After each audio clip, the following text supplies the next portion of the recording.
C'est l'heure du face-à-face avec Saveria. Bonjour Loïc Hervé, vous êtes sénateur centriste Bonjour. de Haute-Savoie. On adore la Haute-Savoie. Le deuxième élu de Haute-Savoie sur ce plateau en 2 jours. Exact. Absolument. Bonjour Loïc Hervé. Bonjour. Je n'ai pas réussi à réconcilier les Français avec leurs dirigeants. C'est l'aveu d'échec d'Emmanuel Macron hier soir. Est-ce que ça vous a surpris, cet aveu d'échec ? Je crois que cette prise de parole du président de la République était attendue par les Français, à peu près depuis le début de l'été, où il a été assez silencieux sur un certain nombre de sujets. Et le fait qu'il consacre une demi-heure en tête-à-tête à un journaliste, à 1 heure de grande écoute, est quelque chose d'important. Et qu'il ait une partie de mea culpa, d'acte de contrition, c'est finalement assez intéressant sur la lucidité qu'il peut avoir, sur la manière dont l'action du gouvernement, son action personnelle peut être perçue par les Français. Alors le sujet sur lequel il était bien sûr particulièrement attendu, c'est la hausse des taxes sur le carburant. Et là il dit « J'entends la colère, mais la hausse du carburant, c'est le pétrole, je n'y suis pas pour grand-chose ». Est-ce que ça c'est acceptable, c'est suffisant dans la bouche d'un chef de l'État ? En gros, je n'y peux rien. C'est pas suffisant parce qu'il manque tout un volet de pédagogie. Sur les 3 ou 4 milliards d'euros qui vont être prélevés sur les Français par cette hausse des carburants, on sait très bien que seulement 20% iront à la transition énergétique. Donc non seulement la pédagogie n'est pas bonne, mais en plus la réalité économique de ces choix n'est pas bonne non plus. C'est la raison pour laquelle je pense que cette réponse est un peu courte. Autre réponse également, il faut sortir du poujadisme contemporain qui est de dire il y a trop d'impôts en France. Est-ce qu'il a raison ? Je pense que le ras-le-bol fiscal est réel dans le pays, qu'il faut l'entendre. Maintenant, les réformes que le gouvernement mène, elles doivent aussi aller à leur terme, surtout sur les questions environnementales. Moi, je viens d'un département où la question environnementale est majeure. Pollution de l'air, les questions de l'eau. Et il faut absolument que sur ces questions-là, la France continue d'être à la pointe. Sur la grande manifestation de samedi, 2 jours avant la grande mobilisation des Gilets jaunes, est-ce que vous, personnellement, vous soutenez cette manifestation de samedi ? Est-ce que vous allez d'ailleurs vous y rendre ? Je crois pas que le rôle des parlementaires soit de manifester, pas plus que de commenter l'actualité.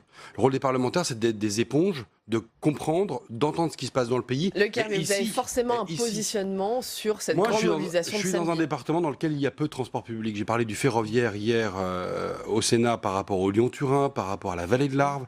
Ce sont des sujets très importants pour nous. Chez nous, on est obligé d'avoir une voiture. Donc, j'entends, je comprends ce que mes compatriotes peuvent dire dans un département, mais je n'irai pas manifester. Vous ne soutenez pas la mobilisation ? Alors, pourquoi je ne soutiens pas en tant que tel la mobilisation, c'est que je ne sais pas qui il y a derrière. Et derrière ce mouvement des Gilets jaunes, il y a une dimension, le président parlait de poujadisme, je n'irai pas jusque-là, mais il y a une dimension, allez, on va dire spontanée. L'est-elle vraiment ? J'en sais rien. En tout cas, il y a des choses que je ne comprends pas, que j'arrive pas à identifier. Donc, je ne bloquerai pas les routes samedi. Parce que c'est pas mon rôle, en fait. Une dernière question sur ce thème, les annonces précisément du gouvernement hier, le chèque énergie, la prime à la conversion. Est-ce que ce sont des mesures d'accompagnement ? Est-ce que c'est suffisant ou le compte n'y est pas justement pour les automobilistes qui sont les premiers touchés ? Mais comme je vous le disais, il y a effectivement ces mesures qui ont été annoncées par le Premier ministre hier matin et qui sont assez insuffisantes de mon point de vue parce qu'elles ne vont pas notablement changer le quotidien des Français. Il y a une attente là-dessus. Mais il y a aussi un besoin non seulement d'explication, mais de changer cette espèce de tuyau qui va entre les 3 ou 4 milliards et des mesures concrètes, réelles, dans le domaine de la transition énergétique, de manière massive, si vous voulez. Loïc Hervé, j'aimerais vous entendre sur un tout autre sujet, un sujet sur lequel vous avez beaucoup travaillé, puisque vous êtes au Sénat le rapporteur de la mission collectivité territoriale, le statut de l'élu, le malaise des élus locaux. Un grand colloque a lieu aujourd'hui au Sénat.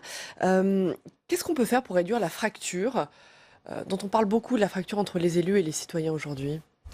Alors, il y a beaucoup de choses.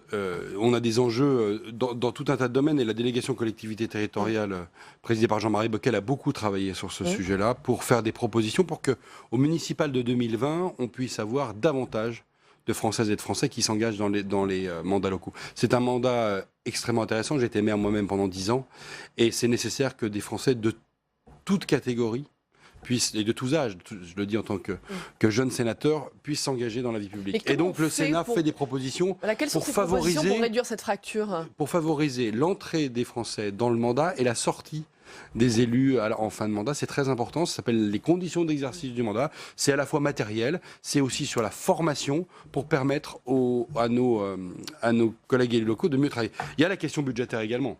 Parce que être maire aujourd'hui est beaucoup plus difficile pour des raisons financières que cela a pu l'être il y a 10 ans.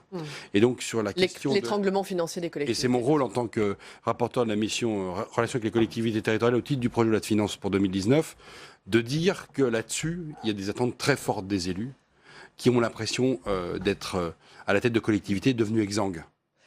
Loïc Hervé, un dernier sujet ce matin sur lequel j'aimerais vous entendre, c'est l'affaire Benalla, puisque vous êtes membre ici de la commission des lois. Vous avez donc été très actif pendant la commission d'enquête sur l'affaire Benalla. Tout d'abord, quand est-ce que le rapport va être publié ? Alors ça, je ne le sais pas, puisque je suis moi-même pas l'un des deux rapporteurs. C'était la une des médias, et là, plus rien. On a mené des dizaines d'auditions au Sénat. Oui, mais justement, où en est-on aujourd'hui ? Mais je pense qu'il y a un travail d'analyse des différents documents qui nous ont été communiqués, des différentes auditions qui ont été menées. Vous pouvez nous donner une date pour le rapport ? La date n'est pas connue, même par les membres de la commission des lois. Elle est à la main des rapporteurs, Madame Jourdain et Monsieur Sueur, qui font un travail, je pense. Parce que notre travail n'est pas un travail judiciaire. Notre travail n'est pas de condamner Monsieur Benalla ou quelqu'un d'autre. Notre travail, c'est de savoir comment les choses ont pu arriver et comment on peut faire en sorte qu'elles ne se produisent plus. Justement, précisément, quelles pistes allez-vous proposer ? Et je vous dis encore une fois, je ne suis pas rapporteur. Ce que je sais, c'est que le travail de débroussaillage qui a été fait par les rapporteurs est un travail qui est suffisamment fouillé pour qu'on puisse faire des propositions concrètes. Mais encore une fois, c'est à la main des deux rapporteurs. Très bien, merci Loïc Hervé. Merci Loïc Hervé, sénateur centriste de Haute-Savoie. Il y a quelques années sur cette chaîne, on vous a vu skieur dans un reportage. Alors j'ai une question à vous poser. Haute-Savoie, évidemment, les montagnes. Est-ce que c'est la godille ou le chousse qu'il faut privilégier en politique ? Un centriste, il aime bien un peu les deux. Merci de votre réponse. Merci Loïc Hervé. Une vraie réponse de centriste. Merci. On passe tout de suite à l'agenda dans un instant.